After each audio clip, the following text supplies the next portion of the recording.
day jël Kayar bu mu des quai de pêche maa ko jëkk annoncé devant les autorités ak devant les agriculteurs population Kayar bi taxaw mu wax loolu. donc yaakaar naa ku ñu mee doon sa loolu ay autorités taxaw amoo pour bañ a wàññeekuwaat di defaat leneen lu préserver li nga xam moom la ñu dégg muy territoire Kayar ci loolu la nekk ba tey te keroog bi ñu ko waxee yaakaar na arrêté boobu gouverneur amagu ko woon autorités yu bari yoraguñ ko woon te fi ñu ko jëlee woon ñun service régional des mines lañ ko jëlee andi ko fii Kayar andi ko fii mairie alerte boobu ñu ngi ko defee ci 36,9 kilomètres yooyu nga xam ne doon couvrir toute la commune de Kayar ba jël une partie de la commune de Diender yaakaar naa ci la wàññeekuwaat ñoom ñu demaat ñëwaat ni waat wàññi nañu superficie bi nga xam aussi moom lañu waroon a jël léegi daal di ñëwaat ni am na benn zone d'intérêt maanaam fi nga xam ne fa lañu yaakaar ni fa la zircon bi nekk zone d'intérêt boobu moo nekk ni en bleu sur une superficie de 7 ba jëm ci juróom-ñaari kilomètres ba fukki kilomètres ak benn donc bi ñu jógee fanweeri kilomètres ak juróom-benn yu teg tuuti léegi ñu ñëwaat ci fukki kilomètres ak benn yoo xam moom lañ leen jox muy zone d'intérêt bii mooy lu bula lii zone d'intérêt boobu nag li ci ëpp Kayar la nekk ñun bi ñu waxee daaw boobu lañ ci pare woon ñoom ñu wàññeekuwaat ñëwaat ren nag bi ñuy ñëw mairie ñoom ils étaient venus sous la convocation bu sous-préfet joxoon baykat yi joxoon ko délégué de quartier yi joxoon ko kuréel yi nekkoon Kayar muy waa CLP ak ñoom ñu toog fii keroog dëkkee di bëri passé ñu toog ñu wax bi ñuy expliquer li ma leen wax d'abord mooy sama position bi dem sama position bi tey dafa changé parce que mënumaa comprendre en tant que maire di autorité nekk ci localité bi waa service des mines même si c'est le ministre def benn permis d'exploration maanaam gës seet fu zircon am ci commune bi te ñun nous ne sommes pas informés conseil municipal n'est pas informé le maire n'est pas informé te waa AIG bu suñu indi benn délibération dans ce sens te li may wax toujours mooy zircon bala nga koy wax mine la ñun mine seen yoon nekku mais le foncier maanaam domaine c'est une compétence boo xam ñun la ko état bi dénk kon nag lu ñu ci def lu ne yaakaar naa war na ñoo informer ñu xam ce qui se passe en tant que maire puis sous-préfet convoqué réunion ba ñëw tamit loolu laa wax waa AIG man leen man xaw ma leen parce que yéen mosuma leen a gis périmètre bi ñu leen daggal bi leen koy daggal kan ngeen àndal ngi ko fa xam man en tant que maire xaw ma fa mënu ma leen wax fii la commencé mënu wax fii la yem lu ma xamul nag lu ma ci dugg sama yoon nekk entériné ma ko tey entériné ma ko ëllëg bu fekkee état bi noonu lay doxee man am naa sañ-sañu li ma waa Kayar dénk lu ñu ci defee loo xam ni teguwul ci yoon ma taxal loolu teguwul ci yoon parce que ñun nous sommes au service des populations de Kayar comme Macky Sall est au service des populations du Sénégal donc intérêt Kayar mooy passé avant tout te intérêt Kayar tey jii mooy ñun périmètre de recherche boobu waa commune Kayar au nom du conseil municipal musuñu kaa gis musuñu kaa dégg xamuñu ci dara donc entériné ko tey entériné ko suba permis bi ñi leen ko jox ñoom ñu leen jox fan leen jox ñoom ñoo ko xam ñun xamuñu ko te duñ ci d'accord tey mënuñ cee d'accord suba ndax lu population Kayar d'accord ñun yëguñu ko tiniñu kenn duñ balancer loo xam ne xamuñu lu mu doon te li ma leen wax keroog mooy ku ndëwin récemment boo gisee lu ñu daw ndax li am jogo yàq na suufa si jogo amatu mënatu noo bay te Kayar ñun fi ne ni géej gi amatul jën ñëpp xam nañ loolu ñu amu nekkoon ci géej gi lépp ñu ngi daw ñëw ci bay di bay kon nag baykat yooyu loolu ñu yor ci suuf boo fa bëggee indiwaat ay 11 kilomètres nga koy jox ay nit ñoo xam ni dañuy explorer zircon bu ñu fa jógee suuf sa yàqu du am benn valeur loolu ñun duñ ko cautionné tey duñ ko cautionné ëllëg te damay woo président de la République monsieur Macky Sall ni que la commune de Kayar amul suuf bay joxe benn suuf parce que c'est une commune boo xam ne tey jii population bi bari na bari boo xam ne nous sommes à 1350 habitants au kilomètre carré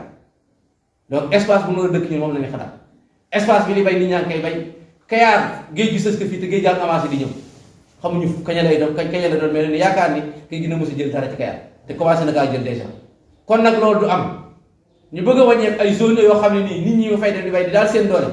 yaakaar lu loolu ñu koy jox kenn mu fay explorer waxuma la sax exploiter mais fu ma fay explorer zircon en tout cas nous sommes en phase avec l'État nous sommes de la mouvance présidentielle mais loo am ni su amee te ñu def ko sans pour autant maire que le maire soit informé parce que arrêté bi ñu leen signé mi ngi nii le ministre des mines moo ko signé ñu ngi di arrêté baa ngi. Monsieur le maire, c'est lequel des ministres, la nouvelle ou bien l'ancien? Galadima moo ko signé. L'ancien ministre moo signé woon arrêté moo signé woon permis moo leen signé woon permis bi. donc loolu su amee position bi ñu amoon moom la ñu réitérer devant l'opinion nationale et internationale di xamal waa Kayar ne man monsieur le maire Gass dara jënduma dara këfuma dara mënumaa yóbbu sama position démb ak bëkki démb ba ma koy signalé boobu kenn xamu ko ci ñoom ba kenn di wax boobu kenn xamu kenn ni mu ko am maa taxaw autorité taxaw mu wax loolu ne loolu permis boobu duñ ci d'accord tey duñ ci d'accord fa ma nekkoon démb bëkki démb nag fa laa nekk ba tey ji duma ko mës a changé loolu daal mooy kàddu yi ma ñëw naa ko bëgg a leeral askan bi xamal leen loolu muy waa ASC yooyu loolu ñu leen jox ministre jox leen ko jaarul mairie Kayar conseil municipal Kayar mosuñoo gis boobu këyit mosuñu def benn délibération te yaakaar naa man awma sañ-sañ ci def loo xam ni conseil municipal délibéré ko ndax amu pouvoir boobu donc loolu laa bëggoon a leeral askan wi askanu Sénégal ak képp ku ñuy déglu wala di seetaan xam ne ni sama position ak position conseil municipal bépp ci foofu lañ taxaw. moom bi yeneen ma ci sànq la ma Modou Fall woo ni ma day defam ndaje ndax ndaje mu njëkk ma ci boppam bi ñu doon def ñoom keroog woo journaliste yi ñoom ci boppam baykat yi ñoo ne monsieur le maire épargne na la bul ñëw mais moo fa teree teew donc loolu il faut mu leer ci bopp nit donc ñiy wax naan mairie ak conseil municipal wala le maire laaluñu ci fii jigéewuñ ko doonuñu ci dara arrêté bi daal gladiment ministre gladiment moo ko defoon léegi nag li ñuy ñaan di ko ñaan mooy président de la république loolu mën naa jur njombe ci commune Kayar mën naa jur njombe ci commune Diender parce que damay waxal ñaari commune yëpp tey ndax baykat yi Diender aussi d'accorduñ ci ndax recevoir naa seen association ñëw nañ ba ci man ni ma loolu am ñoom d'accorduñ ci tey d'accorduñ ci ëllëg donc loolu aussi yaakaar naa ne bu waa Kayar jógee li ñu waroon def mooy ànd ak waa Diender ñu xeex benn bu nekk benn xeex donc loolu daal moo doon seen kàddu pour wax leen ne ñun mairie Kayar loolu li olof di wax kiccan na ci kiccan ñu ci parce que duñ ci tey. monsieur le maire par rapport ak ñaari oto yi nga xam ne AIG ñoo ko moom ba gars yi immobilisé ko ci seen siège bu fenn ban xalaat nga ci am. non loolu ça ne m'engage pas du ma ci wax. nous sommes dans la mouvance présidentielle ñu ngi ànd ak le président Macky Sall affaire lañ bokk tey lañ bokk ëllëg mais lii am jusqu'à présent jusqu'à preuve du contraire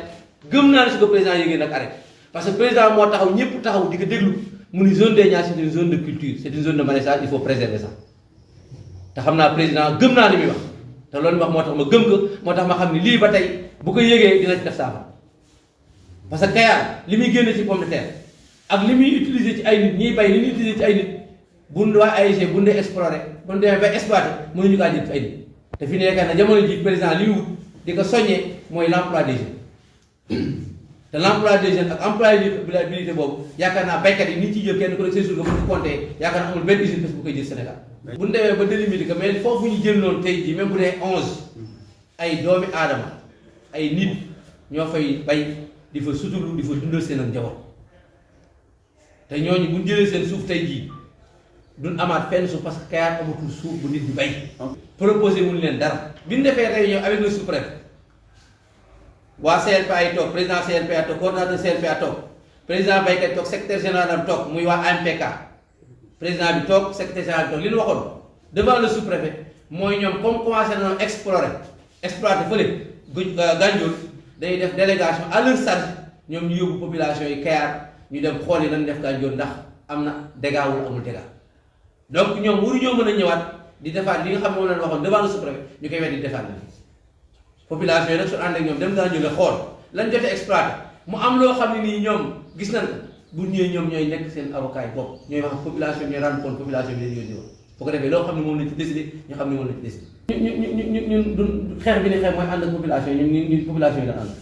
parce que amuñu lu population bi population amul lu ñun te fi leen dëkk fi leen yaroo màgg fi dinu tepp jàmm xalaatuñ ko mën nañu ko askan nag wala ñu dëkkale ne ko mais bokkuñu ci yooyu te dara mënuñoo jënd population bi daal d'accorduñ ci parce que xam nañ effet yam am jaww te yaakaar naa tey jii Kayar ñëpp xam na ni Kayar yaakaar lu dul géej géej gi ñëpp gis nañ lu mu demee campagne bi commencé ba tey moo di mënuñoo gis seen bopp ci kii kon nag yaakaar naa li nga xam ne mooy mbay bi tey jii ñëpp am ci espoir nit ñi bàyyi géej gi effort de pêche bari ñu bàyyi géej gi dem ci mbay bi yaakaar naa dina war a dooleel mbay bi mais waruñu ko nasaxaar te yaakaar naa président li mu wax man loolu laa gëm parce que moom laa àndal te xam naa conviction xam naa dëggoo yaakaar naa ci loolu la nekk te yaakaar naa projet bi nañ ko arrêté. kon gëm ngeen ne xeex moom duñ fa egg. gëm naa ne xeex bu président yëgee li ñu dox xeex duñ fee parce que moom dina arrêté projet bi parce que na am loo xam ne luy jur ay président bi du bëgg ndax ak njaboot Sénégal gën a lu mën a am mais ñu tëm kaay la ñu gën a lu mën a am. Seulement